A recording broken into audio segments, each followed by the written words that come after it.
तो साक्षात उसे घर घर में पूजा जाता है।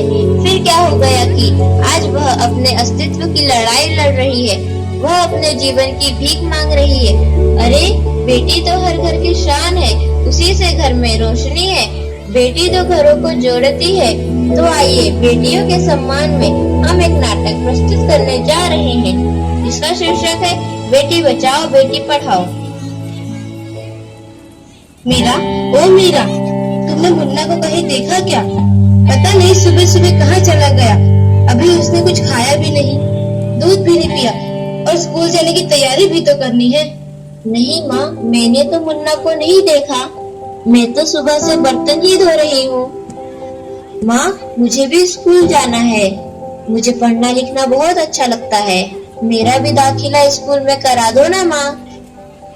ए छोरी, बड़ी है स्कूल जाने वाली, घर के काम काज अच्छे से सीख ले, आगे चलकर यही तेरे काम आने वाले। पढ़ लिख कर कौन सा तुझको कलेक्टर बनना है? जल्दी जल्दी बर्तन साफ कर। माँ जी, मीरा को भी स्कूल में दाखिला दिला दीजिए ना, उसे भी पढ़ना लिखना जरूरी है। तू चुप कर, पढ़ना लिखना ये तो केवल लड़कों का काम है। उन्हें आगे चलकर घर गृहस्थी की जिम्मेदारी जो संभालनी होती है।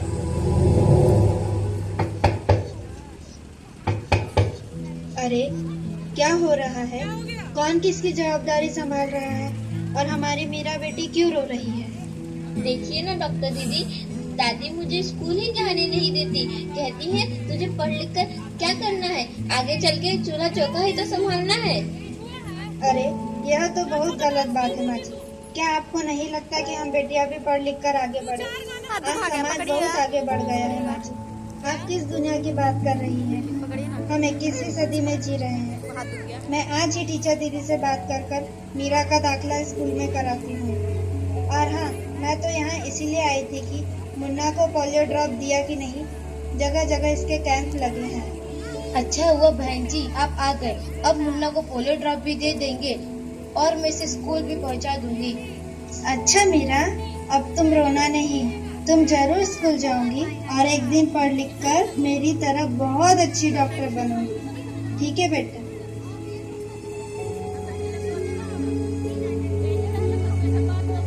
बहू, जरा एक गिलास पानी तो लाना। अभी नहीं बाबूजी। ये लीजिए बाबूजी।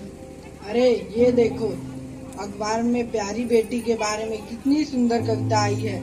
आओ मैं तुम्हें यह कविता पढ़कर सुनाता हूँ। कहती बेटी बाह पसार, मुझे चाहिए प्यार दुलार, बेटी की अनदेखी क्यों करता है निष्ठुर संसार। सोचो जरा हमारे बिन बसा सकोगे घर परिवार, गर्भ से लेकर यौवन तक मुझ पर लटक रही तलवार। मेरी व्यथा वेदना का अब हो स्थायी उपचार, जब माँ ही जग में न होगी तो तुम जन्म किससे पाओगे।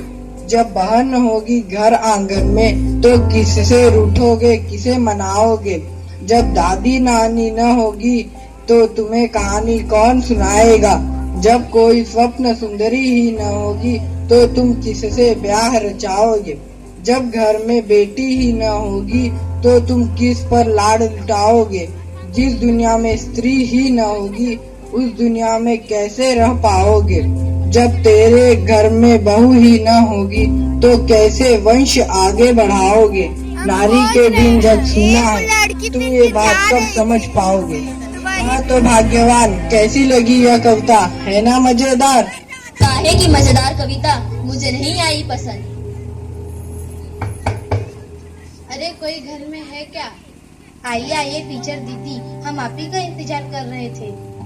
हाँ, जरा मैं कुछ दिनों के लिए बाहर चली गई, इसलिए यहाँ नहीं आ पाई। डॉक्टर बहन जी कह रही थी आपने मीरा का अभी तक दाखिला नहीं कराया। ये तो बहुत होनहार छात्रा है, हमेशा अच्छे अंक लेके उत्तीर्ण होती है। हाँ, मैं भी तो यही चाहती हूँ कि मीरा स्कूल जाए, खूब पढ़े, और मेरी यहाँ सुनता कौन है। हाँ हाँ, खूब पढ़ाओ लड़की को और बाहर भेजो। जब कुछ गलत सलत हो जाएगा ना तो मुंह छुपाने की भी जगह नहीं मिलेगी। अरे माँ जी, आप कहाँ की बात कहाँ लेकर बैठ गए। मीरा को 10वीं तक तो पढ़ाई पूरी कर लेने दीजिए, आगे की पढ़ाई के बारे में बाद में सोचेंगे। हाँ टीचर दीदी, हम मीरा को अवश्य स्कूल भेजेंगे। मैं उसे मेरे जैसा अनपढ़ नहीं रहने दूंगी। उसे खूब पढ़ाऊंगी। कल मीरा को तैयार रखना, मैं उसे लेने आऊंगी। क्यों दादाजी, सही कहा ना मैंने? हाँ हाँ बेटा, बिल्कुल सही कहा। मैं तो कब से कह रहा हूँ कि मीरा को भी स्कूल जाने दो। प्रणाम दादाजी। प्रणाम बेटा।